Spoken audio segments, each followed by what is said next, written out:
Hi, good afternoon. It's Saturday, December 19th, 2020, and I'm back here in the backyard, and I'm just going to go around and shoot some footage of some of the plants that I have uh, blooming, and some Hoyas that are not blooming because this is not the time of year that they do. So over here I have this Hoya Anaki. It really looks really nice, but it's a summer bloomer, so it's not going to do anything for a while. And I have this bulbophyllum. I lost the tag on this guy, but he keeps on blooming. He's quite beautiful. No smell to it. And there's more. One that's almost gone. And this is again Hoya species 33, AP 1054. It's a cute little baby leaf. Cold didn't do anything to it, which is nice. And this is a Monstera stanoniana variegated. And I have this, if anyone knows what this guy is, it's a really beautiful bulbophyllum.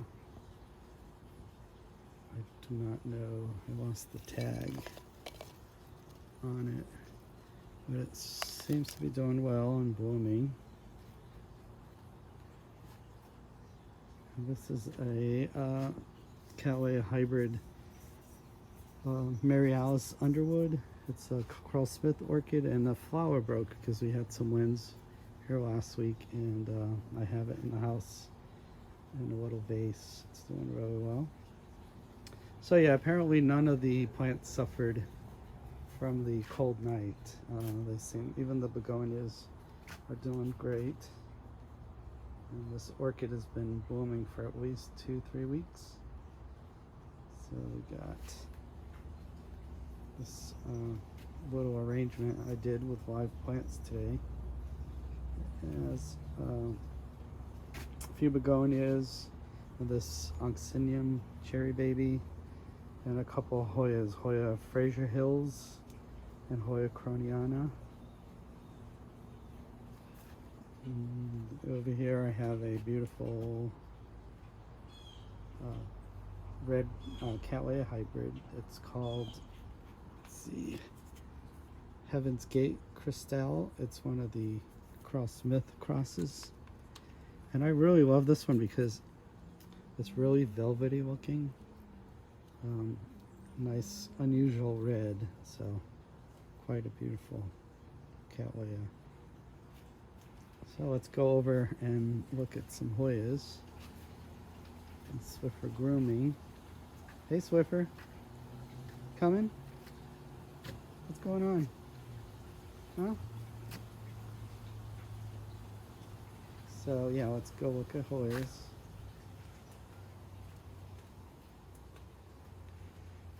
Let's see what is interested my eye today. Okay, yeah, this cooler weather and sun will bring out some nice color in the Hoya leaves. A lot of people find that attractive. So this is Hoya Anaki, a Michael Bernardo cross. And if you look at some of the leaves that get a lot of sun, yeah, right, really gorgeous with a little bit of pink splash and dark veining. I believe this Hoya has erythrina on it as one of the parents, so you can see some of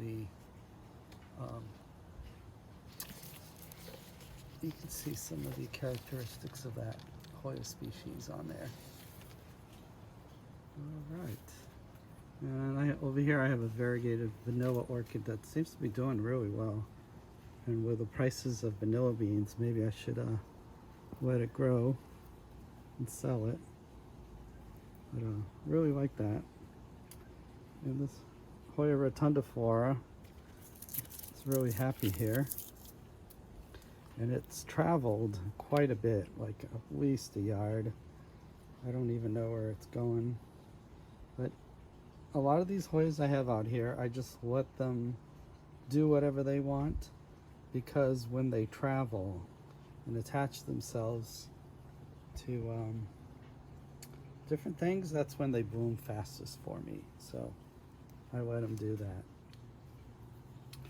All right, and everyone's favorite Hoya lambii gets like the really dark veining in the back and nice big leaves. And the flower is quite unusual on that one as well.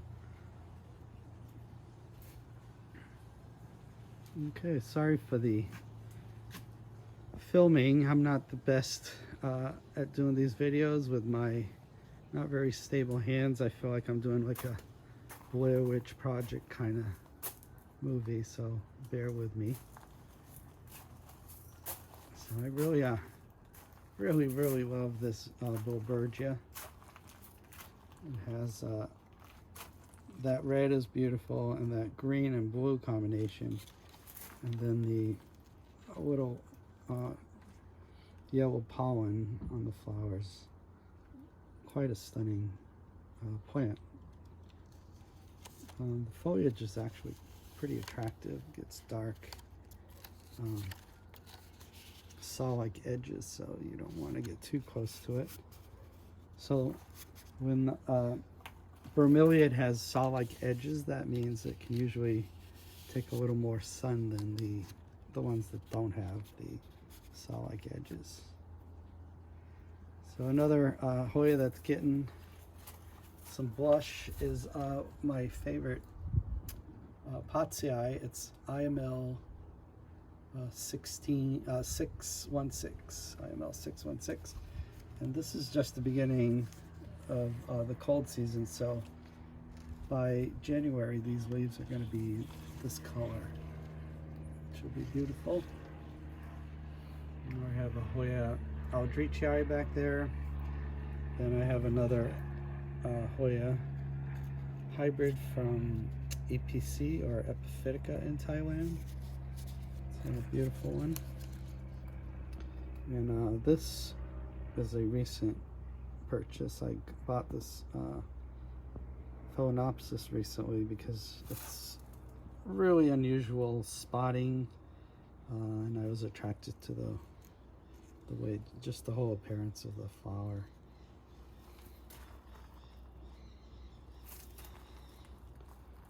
Swiffer's moping over there. She's like, what are you doing? So yeah, let me just go down here and see what else of this doing it for me. You know, this is the Hoya Schaffertii with, you know, like probably a yard long vines.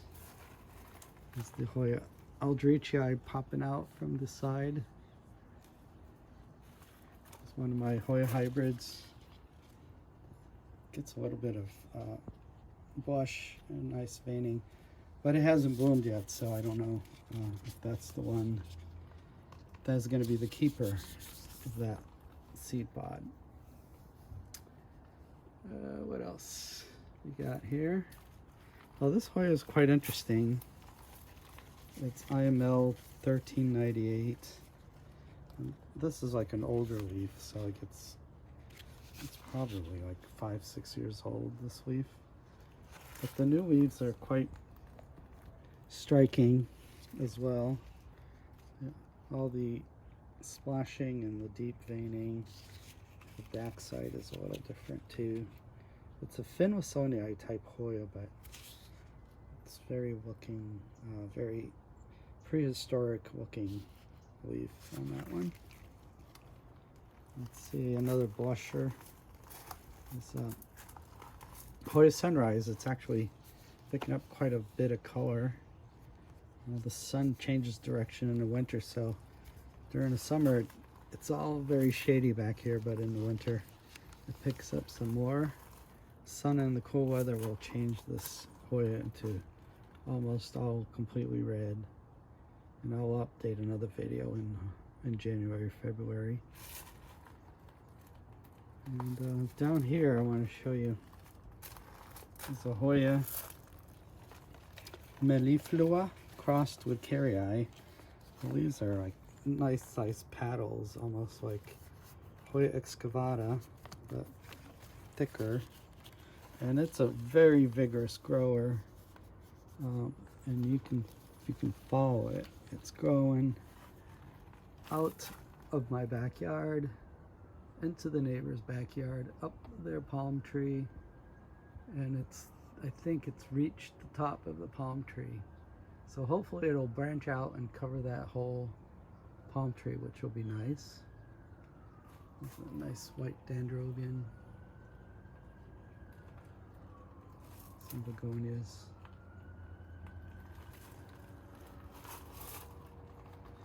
And there's a little area over here. I have a few interesting things. Now let's talk about this deschetia, or deschetia as some say. It's picking up some nice color to it, like almost a salmon tone. And it's all this growth. It's a nice sized plant in this tiny, maybe 2-inch cracked shell here. And deschetias in nature grow attached to trees, so as long as they have a nice firm attachment, they do well, because they pick up most of their nutrients from the air and from bugs doing their business on it and all kinds of stuff. So that is Deschetia rucifolia, or million hearts as some call it. And down here we have a couple of the macrophylla, alba marginata, which I'm surprised it's doing so well in the cold. A couple of nights it's gotten down into the 40s and it seems relatively happy, so I'm not even gonna go there and move them. This is, I thought it was going to be a really cold sensitive Hoya, but it actually, I forgot it out here and it did pretty well.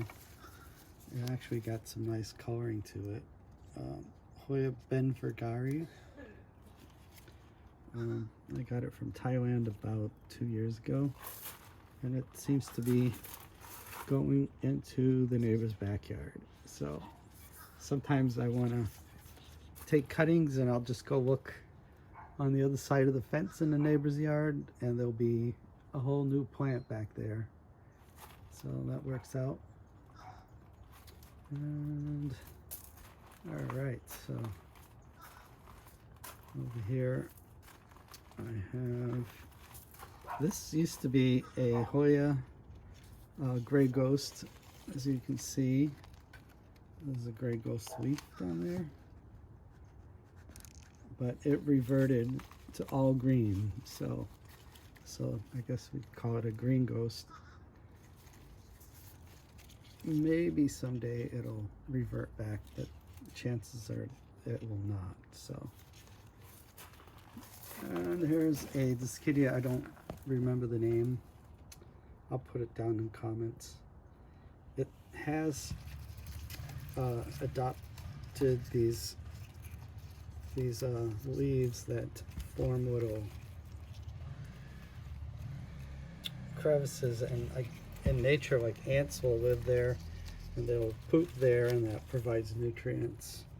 There's a word for those types of leaves, but I can't recall. And it's a bloomer. It blooms all year long. And these little pink flowers, I don't know if you can focus in on them. There you go. It's such a happy grower. I have it mounted on this piece of wood with some sphagnum moss. I've had that for at least a couple of years now, and it's grown quite a bit, and it's traveling other places and invading other plants. I have to be careful sometimes. It's a beautiful orchid there on its last days.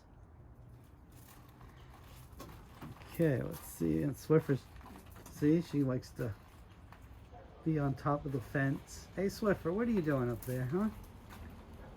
She's very nosy and she has to see what the cats in the neighborhood are doing. So she jumps the fence.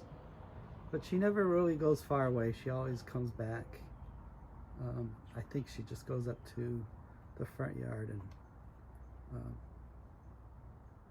just comes back here. She's a sweet cat. So yeah, over here I have a few more things, and then I'll let you go. There's a bulbophyllum. I think this stinks. This one stinks. And it's Emily Segerist.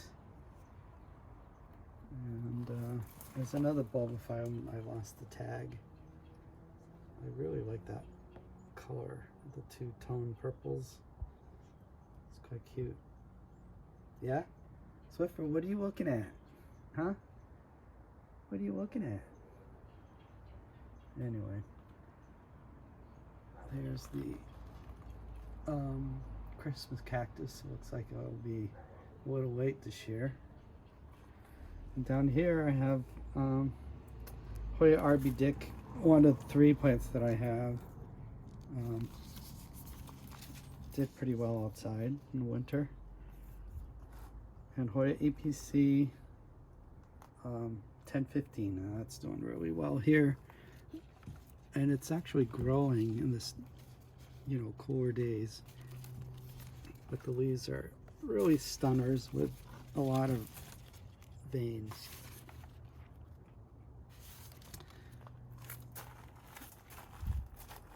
And over here I have one is Susan.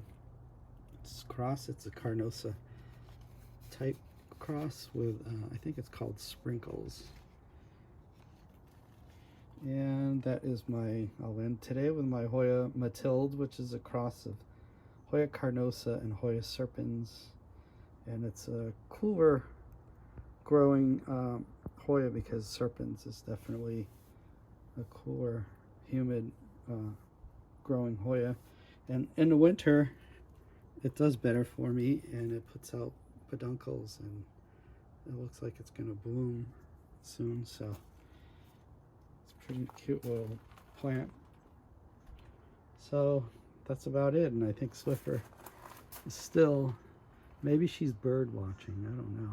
Swiffer, I think that's what it is. She spots either bird or a squirrel. But anyway, hope you enjoyed the video, and like and subscribe, and I will let you go and enjoy your weekend. Thank you.